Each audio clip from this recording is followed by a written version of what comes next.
Hello friends, అందరికీ నమస్కారం అండి. ఇదిగోండి, ఈరోజు సండే కదండి. సండే స్పెషల్గా పచ్చిశనగపప్పు వడలు, దోశ, కొబ్బరి చట్నీ ఇవన్నీ ప్రిపేర్ చేస్తున్నానండి. ఇదిగోండి, ఆనియన్స్ కట్ చేసి పెట్టుకున్నాను, మిక్సీకి వేసానండి. పచ్చిశనగపప్పు ఒక 2.5 గంట సేపు అలా నానబెట్టాను. 7 గంటలకు అలా నానబెట్టాను. 9:30కి అలాగ వేసేసానండి. అందులో కొత్తిమీర కట్ చేసుకొని, కొత్తిమీర, కరివేపాకు, పచ్చిమిర్చి అన్నీ వేసానండి. సోంపు మర్చిపోయానండి, మిక్సీకి వేసేటప్పుడు పప్పు అందులో వేసేస్తాను. సోంపు, అల్లము అవి మర్చిపోయానండి. తెలిసిన వాళ్ళు వస్తే మాట్లాడుతూ వేసేసాను. అందుకని దంచి కచ్చా పచ్చగా దంచి వేసానండి. ఇప్పుడు సోంపు, దానికి కాంబినేషన్గా, అన్నిటికీ కాంబినేషన్గా కొబ్బరి చట్నీ, ఉల్లికారం చేశానండి. ఇదిగోండి, ఇలాగ వేసేస్తాను. మా పిల్లలకి అందరికీ ఇష్టం అండి పచ్చిశనగపప్పు వడలంటే. మా వారే కొంచెం గ్యాస్ చేరుతుందని తక్కువ తింటారు. మా పిల్లలు అయితే ఇష్టంగా తింటారండి. ఎవరైనా సరే, పెద్దాడైనా చిన్నాడైనా, మా అమ్మాయి అయినా అందరూ ఇష్టంగా తింటారండి. ఇంకా మనవాళ్ళు అంటే సరే వాళ్ళకి ఇష్టం ఉంటే తింటారు, లేదంటే లేదు. వీళ్ళందరూ ఉంటే హ్యాపీగా ఉంటుందండి. ఏం చేసినా సరే వాళ్ళందరూ కడుపు నిండా తింటూ ఉంటే చూస్తూ నేను హ్యాపీగా ఫీల్ అవుతాను. నేను తిన్నంత మనస్తృప్తి అనిపిస్తుంది. నాకు కూడా చేసుకుంటానులేండి, అలాగని పస్తులేమి ఉండిపోను. కానీ చేసినవన్నీ వాళ్ళు తింటూ ఉంటే చాలా ఆనందం వేస్తుందండి.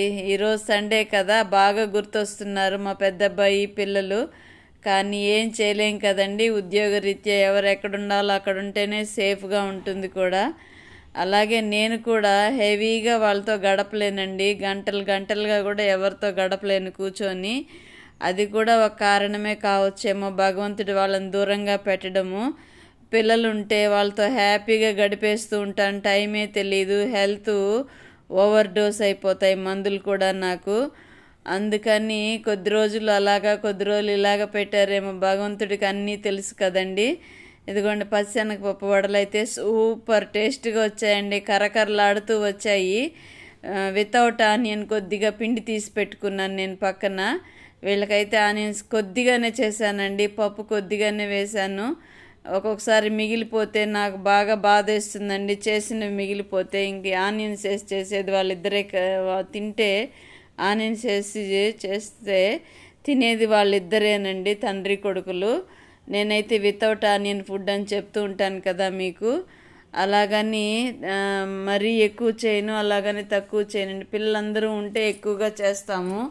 ఇంకా వాళ్ళిద్దరే కాబట్టి నేను తింటే ఒక 2 3 తింటానండి. మసాలా గారెలు నాకు కూడా గ్యాస్ ఫామ్ అవుతుంది, అందుకని తక్కువే పోసాను పిండి.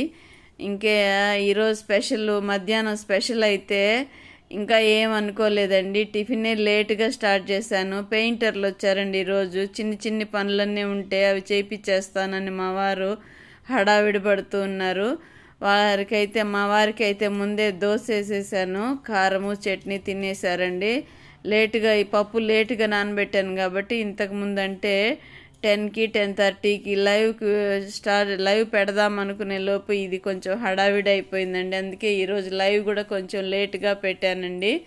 అంటే 10:50కి అలాగ పెట్టాను. అందరూ వచ్చారండి, వెరీ హ్యాపీ. పిల్లలందరూ లైవ్లో పాత వాళ్ళు, మిస్ అయిన వాళ్ళు కూడా కలుసుకున్నారు. చాలా హ్యాపీ అనిపించింది లైవ్ కూడా నాకు ఇవాళ. హ్యాపీ సండే అనే చెప్పాలి నాకు. ఇదిగోండి, గారెలు అయితే అయిపోయినాయి. టిఫిన్ చేసేసి లైవ్ కూడా చేసేసి వచ్చి మళ్ళీ ఇప్పుడు తిరిగి రైస్ ప్రిపేర్ చేస్తున్నానండి. మా అబ్బాయి కుష్కా చేస్తాను నేను, నువ్వు వంకాయ కూర చేసేయి అంటున్నాడు. ఈ మసాలా రైస్లు అంటే నాకు తక్కువే అండి చేయడము. మా అమ్మాయి అన్నా చేస్తుంది, మా అబ్బాయి అన్నా చేస్తూ ఉంటాడు. అంటే చిన్న అబ్బాయి. పెద్ద అబ్బాయి ఇష్టం ఉంటే కట్ చేసి ఇస్తాడు వెజిటబుల్స్ అవన్నీ, లేదంటే అస్సలు వంట జోలికి వెళ్ళడండి. వేస్తే దోశ అలాంటివి వేస్తూ ఉన్నాడు ఈ మధ్య. హ్యాపీగా ఉంటుందండి వాళ్ళ ఫ్యామిలీని, ఇంట్లో వచ్చినప్పుడు వాళ్ళందరినీ చూస్తుంటే వెరీ హ్యాపీగా ఉంటుందండి. ఇదిగోండి, గుత్తి వంకాయ కూర చేస్తున్నాను. ఇది కూడా చిన్న అబ్బాయికి ఇష్టం అండి, పెద్ద అబ్బాయికి కూడా ఇష్టమే. కానీ ఇప్పుడు తక్కువ తింటున్నాడు, గ్యాస్ ఫామ్ అవుతుంది, మసాలాలు అదంటే అరగవని. ఇందులో మసాలాలు ఏమీ లేదండి, శనక్కాయ పప్పులు, కొద్దిగా అల్లం వేసాను, పట్ట, లవంగాలు, ఇంకంతేనండి. ధనియాల పొడి, శనక్కాయ పప్పులు వేసాను, కొద్దిగా పుట్నాలు అంటే తినే శనగలు ఒక 2 స్పూన్లు అంత వేసాను. అంతేనండి, ఇంకేం వేయలా. కొత్తిమీర వేసాను. చాలా టేస్ట్గా వచ్చిందండి. ఇదిగోండి బాస్మతి రైస్తో చేశారు ఈ రైసు. మా అబ్బాయి, చిన్న అబ్బాయి, మా వారు పైకి తీసి చూపిస్తున్నాడు చూడండి. వాళ్ళకి నేను వీడియోలు తీస్తుంటే ఆట పట్టిస్తున్నారండి మా వాళ్ళు. చాలా పొడి పొడిగా వచ్చింది రైస్ అని చెప్పు, నా చిన్న కొడుకు చేసినాడని చెప్పు అని చెప్తున్నారు. ఇదిగోండి గుత్తి వంకాయ కూర. నచ్చినట్లయితే ఒక లైక్ అండ్ షేర్.